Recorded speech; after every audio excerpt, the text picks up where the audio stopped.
நம்ம நிறைய பேருக்கு வந்து இப்போ அதுவும் முக்கியமாக வர்றது வெயில் காலம். அது மழை காலத்துலேயும் உடம்புல இம்யூனிட்டி சரியில்லை, வெயில் காலத்துலேயும் இம்யூனிட்டி சரியில்லை, அம்மை வருது, அது வருது, கோல்டு பிடிக்குது, இது பிடிக்குது சொல்லி நம்ம நிறைய சுற்றிட்டு இருக்கிறோம். இதற்கெல்லாம் என்ன பண்ணுறது? வருஷம் ஃபுல்லாக எப்பயுமே நம்ம உடம்புல வந்து இம்யூனிட்டி சிஸ்டம் நல்லா ஒர்க் ஆகிறதுக்கும் நிறைய பேருக்கு பார்த்தீங்கன்னா கொஞ்சம் வருஷங்களுக்கு முன்னாடி பார்த்தீங்கன்னா இந்த கேன்சருங்கிறது எங்கேயாவது ஒருத்தர் யாருக்காவது ஒருத்தருக்கு இருக்கும். இப்போ நிறைய பேருக்கு வந்துட்டு இருக்கு. அது பல காரணங்கள் இருக்குது. உணவு முறைகள் காரணங்களாக இருக்குது, டென்ஷன் காரணங்களாக இருக்குது, அவங்க வாழக்கூடிய லைஃப் ஸ்டைல், லேட்டாக தூங்குறது, லேட்டாக ஏந்திருக்கு, இந்த மாதிரி பல காரணங்கள் இருந்தாலும் நம்ம அதையும் தாண்டி நம்ம அதான் சரி பண்ணிக்கணும். நிச்சயமாக அதெல்லாம் சரி பண்ணிக்கணும். உணவு முறையிலேருந்து எல்லாத்தையும் சரி, லைஃப் ஸ்டைலேருந்து எல்லாத்தையும் சரி பண்ணி ஆகணும். அதையும் தாண்டியும் நம்ம ஒரு சில விஷயங்கள் செய்யும்போது நம்ம உடம்புல இம்யூனிட்டி சிஸ்டம் இப்போ பார்த்துக்கோங்க. இந்த வயிறை குடலை க்ளீன் பண்ணது நல்லா கேட்டுக்கோங்க. உடல் சுத்தமாக இருந்தால் குடல் சுத்தமாக இருக்கும். குடல் சுத்தம் தான் உடல் சுத்தம். உடலும் குடலும் சுத்தமாக இருந்தால் வாழ்க்கை சுத்தமாக இருக்கும், நல்லாயிருக்கும். அது பண்ணாமல் நிறைய பேர் அந்த மாதிரி போயிட்டு இருக்காங்க. அதுக்கு நிறைய வழிகள் இருக்கு. இருந்தாலும் முதல்ல நீங்கள் பண்ண வேண்டியது நல்லா கேட்டுக்கோங்க. உங்களோட உடம்புல இம்யூனிட்டி சிஸ்டம் நல்லா இன்க்ரீஸ் ஆகணும், நோய் எதிர்ப்பு சக்தி நல்லா இருக்கணும், பலமாக இருக்கணும். ஃபர்ஸ்ட்டு நீங்கள் ஃபாலோ பண்ணுங்க. நிச்சயமாக உங்களுக்கு உடம்புக்கு நோய் எதிர்ப்பு சக்தி வந்து இந்த வெயில் காலம், மழை காலம், குளிர்காலம், எந்த காலம் வந்தாலும் பரவாயில்ல, உங்கள் உடம்பு நல்லா சூப்பராக இருக்கும். கோல்டு பிடிக்கிறது, சளி பிடிக்கிறது, ஜுரம் வர்றது, அம்மை போடுறது, முக்கியமாக இந்த கேன்சர் நிறைய சொல்லிட்டு இருக்காங்க பார்த்தீங்களா. அதுக்குன்னு நீங்கள் வந்து இதையும் சாப்பிட்டு நான் ஜங்க் ஃபுட் அதை சாப்பிடுவேன், லேட்டாக தான் தூங்கணும், அது பண்ணால் அது அப்படி தான் இருக்கும். அதெல்லாம் அவாய்ட் பண்ணிவிட்டு உங்கள் லைஃப் ஸ்டைலை மாற்றிட்டு இதை செய்யும்போது உங்கள் உடம்பு ஆரோக்கியமான. இது எப்படின்னா ஒரு நாள் செஞ்சால் போதுங்க. ஒரு நாளைக்கு 4 தடவை செய்யலாமல் 3 தடவை. எனக்கு இம்யூனிட்டி வந்து சூப்பராக வரணும், நான் காலையில் ஒரு தடவை, மத்தியானம் ஒரு, சாயங்காலம் ஒரு தடவை, நைட் ஒரு தடவை குடிக்கிறேன்னு அப்படி இன்க்ரீஸ் ஆகிடும். அது உடம்பு வேறு மாதிரி ரியாக்ட் ஆகிடும். இது மருந்து. இது ஒரு நாளுக்கு ஒரு தடவை குடித்தா போதும். சரி, அடுத்தது இன்னொன்று சொல்கிறேன், அதையும் நோட் பண்ணிக்கோங்க. வாழ்க வளமுடன். Healing hands education healing centre தங்கள் அன்புடன் வரவேற்கிறது. நம்ம நிறைய பேருக்கு வந்து இப்போ அதுவும் முக்கியமாக வர்றது வெயில் காலம்.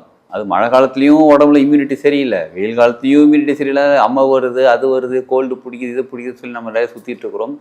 இதற்கெல்லாம் என்ன பண்ணுறது? வருஷம் ஃபுல்லாக எப்பயுமே நம்ம உடம்புல வந்து இம்யூனிட்டி சிஸ்டம் நல்லா ஒர்க் ஆகிறதுக்கும் நிறைய பேருக்கு பார்த்தீங்கன்னா கொஞ்சம் வருஷங்களுக்கு முன்னாடி பார்த்தீங்கன்னா இந்த கேன்சருங்கிறது எங்கேயாவது ஒருத்தர் யாருக்காவது ஒருத்தருக்கு இருக்கும். இப்போ நிறைய பேருக்கு வந்துட்டு இருக்கு. அது பல காரணங்கள் இருக்குது. உணவு முறைகள் காரணங்களாக இருக்குது, டென்ஷன் காரணங்களாக இருக்குது, அவங்க வாழக்கூடிய லைஃப் ஸ்டைல், லேட்டாக தூங்குறது, லேட்டாக ஏந்திருக்கு, இந்த மாதிரி பல காரணங்கள் இருந்தாலும் நம்ம அதையும் தாண்டி நம்ம அதான் சரி பண்ணிக்கணும். நிச்சயமாக அதெல்லாம் சரி பண்ணிக்கணும். உணவு முறையிலேருந்து எல்லாத்தையும் சரி, லைஃப் ஸ்டைலேருந்து எல்லாத்தையும் சரி பண்ணி ஆகணும். அதையும் தாண்டியும் நம்ம ஒரு சில விஷயங்கள் செய்யும்போது நம்ம உடம்புல இம்யூனிட்டி சிஸ்டம் இன்க்ரீஸ் ஆகும்.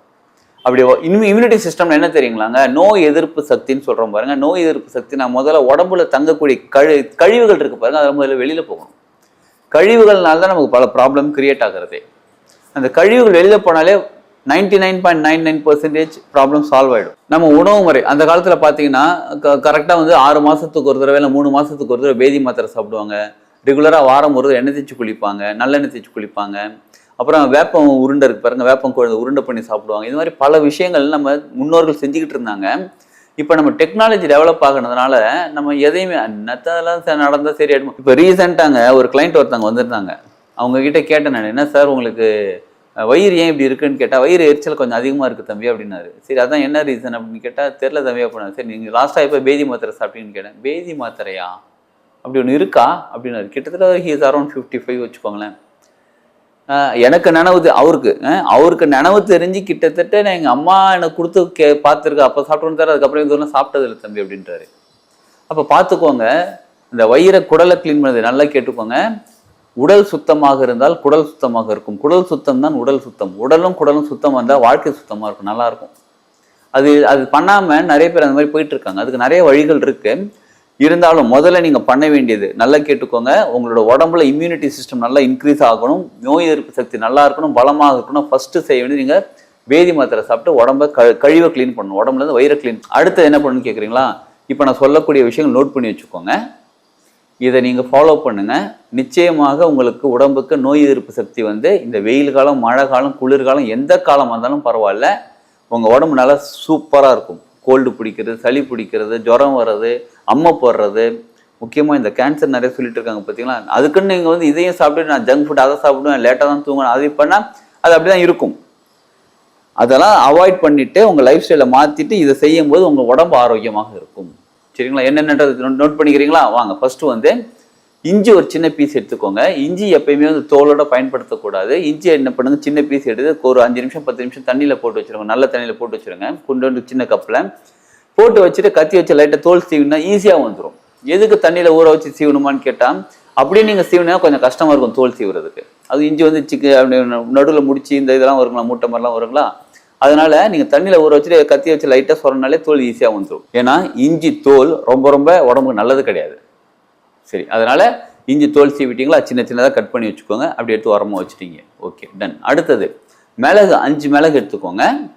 நல்லா கொஞ்சம் பெரிய மிளகா, நல்ல மிளகா, உண்மையான மிளகா பார்த்து எடுத்துக்கோங்க. ஏன்னா இப்போ மிளகுலையும் நிறையா, சரி ஓகே அதெல்லாம் வேணாம், மிளகு ஒரிஜினல் மிளகு எடுத்துக்கோங்க. 5 மிளகு எடுத்து வச்சுக்கோங்க. துளசி இலை ஒரு 5 இலை. இது எல்லாத்தையும் என்ன பண்ணுறீங்க, 1 கப் தண்ணி, ஒரு ஆளுக்கு அப்படின்னா 1 கப் தண்ணி. இந்த அளவு வந்து ஒரு ஆளுக்கு சொல்கிறது. 1 கப் தண்ணி எடுத்து போட்டு 3த்தையும் போட்டுட்டு ஸ்லிம்மில் வச்சு கொதிக்க வைங்க. ஸ்லிம்மில் வச்சு கொதிக்க வச்சு அதை 1 கிளாஸ் தண்ணி 1/2 கிளாஸாக மாறுற வரலும் வெயிட் பண்ணுங்க.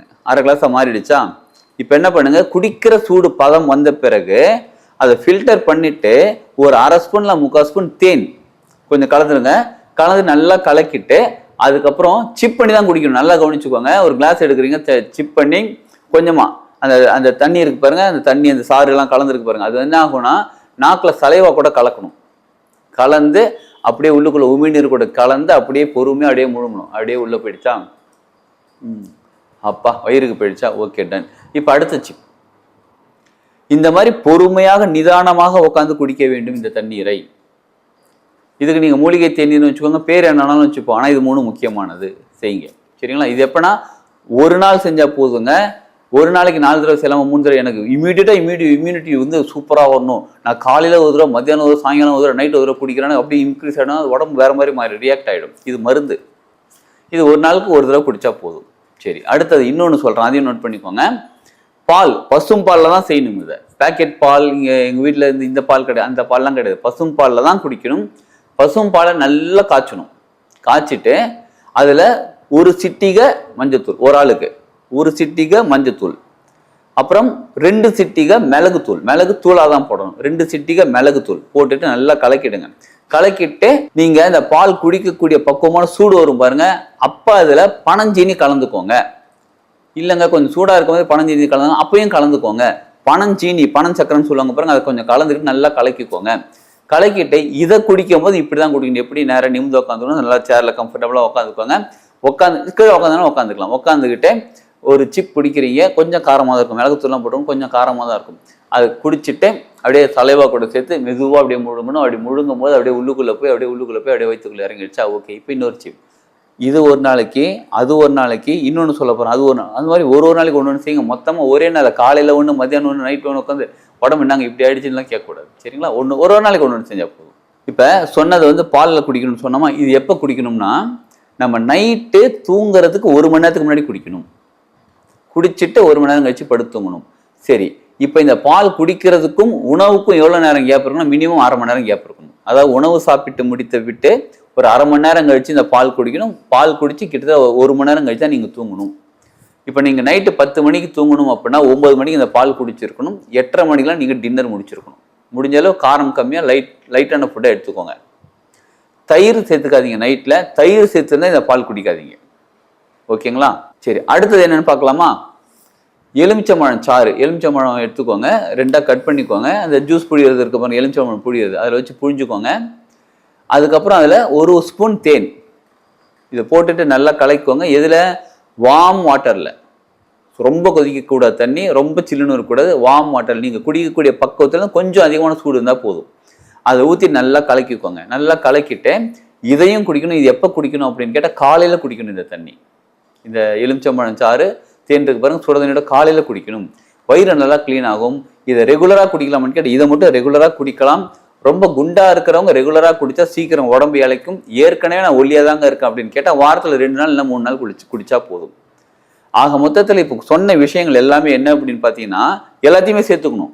ஒரு நாளைக்கு இஞ்சி, மிளகு, துளசி இலை அதை போட்டது தண்ணி குடிக்கணும். அந்த இது ஒரு நாளைக்கு பால் அது குடிக்கணும். இன்னொரு நாளைக்கு இப்போ எலுமிச்சம்பழம் சொன்னவங்க பார்த்தாங்க இது குடிக்கணும். இது என்னன்னு கேட்டால் வயிறு க்ளீன் ஆகணும்.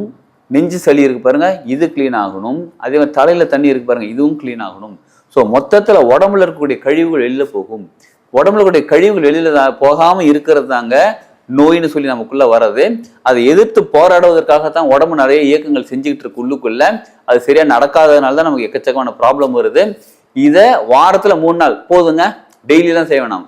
ஒரு நாள் பால் குடிக்கிறோம், ஒரு நாள் இதை குடிக்கிறோம், ஒரு நாள் இது குடிக்கிறோமா, வாரத்துல 3 நாள் ஆச்சு, அடுத்த வாரத்துக்கு இன்னொரு தடவை. அது மாதிரி இந்த மாதிரி நீங்க குடிச்சுக்கிட்டே வாங்க. எந்த வெயில் காலம், மழை காலம், அம்மை போட்டுச்சு, அது போட்டுச்சு, எதுவுமே வராதுங்க. ரொம்ப ஆரோக்கியமா இருப்பீங்க, நல்ல ஸ்ட்ராங்கான பர்சனா இருப்பீங்க, நீங்க பிசிக்கலி ஹெல்த்தியா இருப்பீங்க. சரிங்களா? ஏற்கனவே எங்களுக்கு நோய் இருக்கு, ஏற்கனவே எங்களுக்கு சுகர் இருக்கு, நாங்க தேன் கலந்துக்கலாமா, நாங்க நாட்டு சக்கரை கலந்துக்கலாமான்னு கேட்டா அளவு கொஞ்சம் கம்மி பண்ணிக்கோங்க. அளவு கம்மி பண்ணி நீங்க நிச்சயமா சேர்த்துக்கலாம். சரிங்களா? இதுக்கும் மேல உங்களுக்கு டவுட் இருந்தா நீங்க டாக்டர் கிட்ட ஒரு, நீங்க எந்த டாக்டர் கிட்ட கன்சல்ட் பண்ணீங்க அந்த டாக்டர் கிட்ட ஒரு கேட்டுக்கோங்க. இந்த மாதிரி எனக்கு சொல்லியிருக்காங்க, நான் இந்த மாதிரி செய்யலாமான்னு கேட்டுக்கோங்க. சப்போஸ் தேன்லாம் கலக்கக்கூடாது, நாட்டு சக்கரை சேர்த்துக்கூடாதுன்னு கேட்டா அதுக்கு தகுந்த மாதிரி நீங்க பாத்துக்கோங்க. ஆனா இது நம்ம இப்ப கிரியேட் பண்ணி நானே நேற்று காலையில் யோசிச்சு அப்படி நான் டெஸ்ட் பண்ணி இதெல்லாம் சொன்னது கிடையாது. சித்தர்கள் சொன்ன விஷயம் தான் இப்ப சொல்லிட்டு இருக்கிறது. அந்த காலத்துல இருந்து அவங்க பயன்படுத்தியிருக்காங்க. இப்ப நம்ம டெக்னாலஜி நிறைய மாறி இருக்கிறதுனால நம்ம நோய்க்கு நிறைய அடிமையா இருக்கிறோம். நம்ம யாரெல்லாம் இதை பயன்படுத்த முடியும், ஓகே நான் அப்படியே ஃபாலோ பண்ணிட்டாங்க, ஃபாலோ பண்ணுங்க. நிச்சயமா நம்ம உடம்பு ஆரோக்கியமாக இருக்கும். ஆரோக்கியமான வாழ்க்கை தான் நமக்கு தேவையான வாழ்க்கையாக இருக்குது. இப்போ பேதி மாத்திரை சாப்பிடலாம்னு சொன்னோம் பார்த்தீங்களா, அந்த பேதி மாத்திரை எல்லாருமே சாப்பிட வேண்டியது தான். ஆனால் ஒரு சிலர் சாப்பிடக்கூடாத விஷயங்கள் இருக்கு. யாருன்னு கேட்டால் அந்த கர்ப்பிணி பெண்கள் சாப்பிடக்கூடாது, பீரியட்ஸ் டைம்ல பெண்கள் சாப்பிடக்கூடாது, இந்த மாதிரி சில விஷயங்கள் இருக்கு. அதை நீங்க தெரிஞ்சுக்கோங்க. நிபுணர்கள் சிலர் இருப்பாங்க, இல்லை டாக்டர்ஸ் கிட்ட கேட்டுக்கோங்க. கேட்டுக்கிட்டு அந்த பேதி மாத்திரை கரெக்டாக எடுத்துக்கோங்க. காமனான பேதி மாத்திரைன்னு பார்த்தா நாட்டு மருந்து கடை ராஜ பேதி மாத்திரைன்னு கிடைக்குது. சரிங்களா? சுகபேதி மாத்திரைன்னு கிடைக்குது. இதெல்லாம் நீங்க உங்க நாட்டு மருந்து கடையில் போய் கேளுங்க, அவங்க கிட்ட கேட்டு. அதாவது சித்த வைத்தியர், உங்க வீட்டு பக்கத்துல யாராவது இருக்காங்க, சித்த வைத்தியர் இருக்காங்க, ஆயுர்வேதா பாக்குறாங்க அப்படின்னா நீங்க அவங்ககிட்ட கேளுங்க. இல்லைன்னா சில சித்த ஹாஸ்பிட்டல் கூட போயிட்டு அவங்க கிட்ட சொல்லுங்க, இந்த மாதிரி பேதி மாத்திரை சாப்பிடணும்னு சொல்லுங்க. அவங்க உடம்புக்கு தகுந்த மாதிரி என்ன மாத்திரை சாப்பிடணும் கொடுப்பாங்க. அதை ப்ராப்பரா பயன்படுத்தி கொள்ளுங்கள். சரிங்களா? இது ஒரு ப்ரொசீஜர். பேதி மாத்திரை சாப்பிட்றதுங்கிறது அந்த காலத்துல எல்லாமே பயன்படுத்திக்கிட்டு இருந்தாங்க. நமக்கு இப்ப தெரியாதனால ஒரு சரியான அந்த வைத்தியர்கிட்ட போயிட்டு அதை கேட்டுட்டு அதை ப்ராப்பரா சாப்பிட்றது ரொம்ப ரொம்ப நல்லது. அதுக்கப்புறம் அடுத்தது இந்த விஷயத்த ஃபாலோ பண்ணிக்கோங்க. வாங்க இதை பயன்படுத்திக் கொள்ளும். வாழ்க்கை ஆரோக்கியமாக வாழ்வோம். வாழ்க வளமுடன்.